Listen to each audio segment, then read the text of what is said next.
ছোট থেকে বড় সকলেরই খুব পছন্দের এই খাবারটি।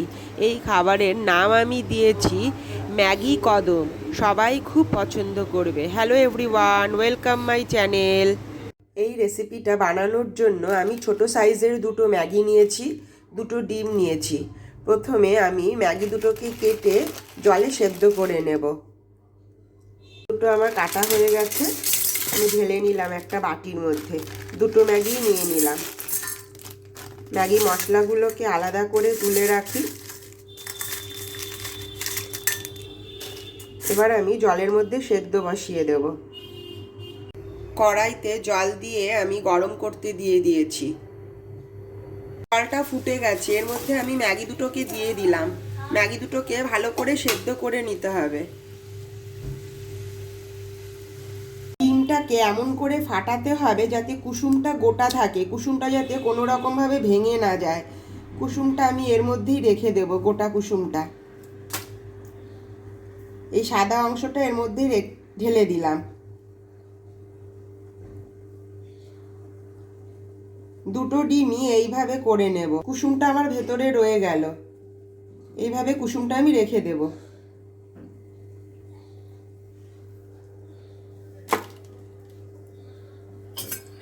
এই ডিমটাকেও ভেঙে আমি সাদা অংশটা নিয়ে নিচ্ছি। শুধুমাত্র কুসুমটাই আমি রেখে দেব এর মধ্যেই। কুসুমটা আমার এখন দরকার নেই।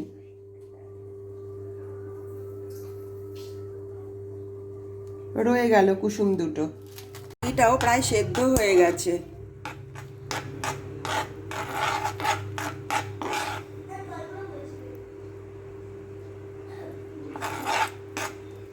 এবার আমি ম্যাগিটাকে নামিয়ে নেব। নামিয়ে জলটাকে ঝরা দিয়ে দেব। জলটা ফেলে দিয়ে আমি এটাকে শুকনো শুকনো করে নিলাম। এবার একটু ঠান্ডা জলে এটাকে ধুয়ে নেব ম্যাগিগুলোকে। ঠান্ডা জলে একটু ধুয়ে নিলাম ম্যাগিগুলো। জল ঝরিয়ে নিলাম। পুরো জলটাই ম্যাগি থেকে বেরিয়ে গেল, জলটা পুরো ঝরা হয়ে গেল। এবার ডিমের সাদা অংশটার মধ্যে আমি ম্যাগি মশলাটা দিয়ে দিলাম। এক প্যাকেট ম্যাগি মশলা মিশিয়ে দিলাম। পরিমাণ মতো নুন দেব, পরিমাণ মতো নুন দিলাম। আর একটু চিলি ফ্লেক্স দেব। দিয়ে সাদা অংশটাকে পুরো ভালো করে মেখে নেব আমি চামচ দিয়ে। পুরো মাখা হয়ে গেল। অংশর মধ্যে আগে থেকে সেদ্ধ করে রাখা ম্যাগিটাকে আমি দিয়ে দেব। পুরোটা ঢেলে দিলাম। দিয়ে ভালো করে এই সাদা অংশটা দিয়ে মেখে নেব।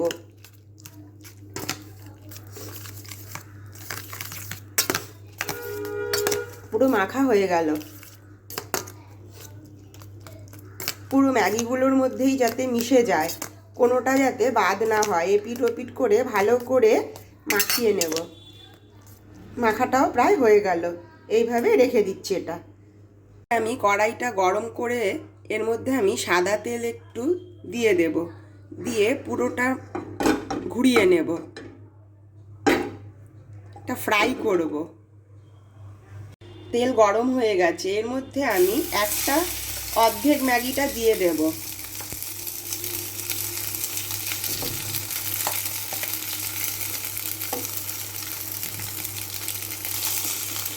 পাতলা করে দেব, অনেক মোটা করব না।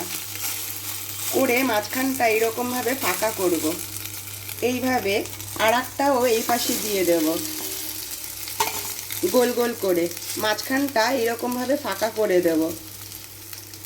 দুটোকেই একই রকমভাবে এরকম ফাঁকা ফাঁকা করে দিলাম। এটা হতে দিতে হবে। ঠিক এই রকমভাবে দুটোকে আমি একই প্যানের মধ্যে দিয়ে দিয়েছি। দিয়ে এর মধ্যে আমি ডিমের কুসুমটাকে দিয়ে দেব।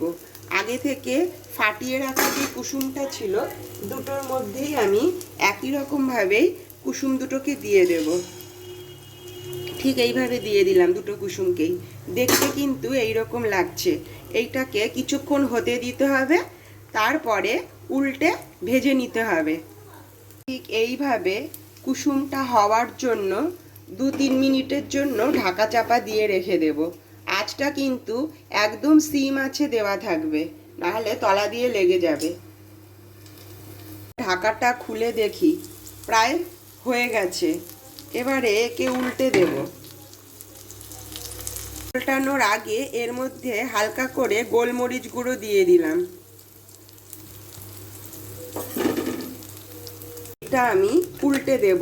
আর এই রান্নাটা কিন্তু অবশ্যই ফ্রাইং প্যানে বা ননস্টিকের তাওয়াতেই করতে হবে, নাহলে কিন্তু উল্টানো যাবে না, অসুবিধা হবে। এইভাবেই আমি দুটো ম্যাগিকেই উল্টে দিলাম, ঠিক এইভাবে উল্টে দিলাম, ওই পিঠটাও যাতে ভালো মতো হয়ে যায়। খাবারটা কিন্তু আমার প্রায় রেডি হয়ে গেছে। আমি এবার দুটোকেই আমি তুলে নেব। রেডি হয়ে গেছে সন্ধ্যের টিফিন। দারুণ হয়েছে খেতে, অসাধারণ টেস্টের এই রেসিপিটা সকলে ট্রাই করো। সন্ধেবেলায় বাচ্চাদের যদি এই খাবারটা টিফিনে দেওয়া হয়, তাহলে প্রত্যেক বাচ্চাই কিন্তু আনন্দ সহকারে খুব সহজেই খুব তাড়াতাড়ি শেষ করে দেবে। সবাই এই খাবারটা তার বাচ্চাকে দিতে পারো, হেলদি আর টেস্টি খাবার। আমি এটা একটুখানি ভেঙে দেখাই যে কোথাও কাঁচা আছে কি না। দেখো, মাঝখানটাও আমি ভেঙে দেখালাম, কোথাও কিন্তু কাঁচা নেই, খুব ভালো সেদ্ধ হয়েছে, খুব ভালো ভাজাও হয়েছে, একদম ইয়াম্মি ইয়াম্মি। সবাই একবার ট্রাই করতে পারো, সবার বাচ্চাদের এই হেলদি খাবারটা দিতে পারো, সবাই খুব পছন্দ করবে। যদি ভিডিওটি ভালো লেগে থাকে তাহলে সবাই লাইক, কমেন্ট, শেয়ার আর অবশ্যই সাবস্ক্রাইব করো। Take care, bye bye, thank you.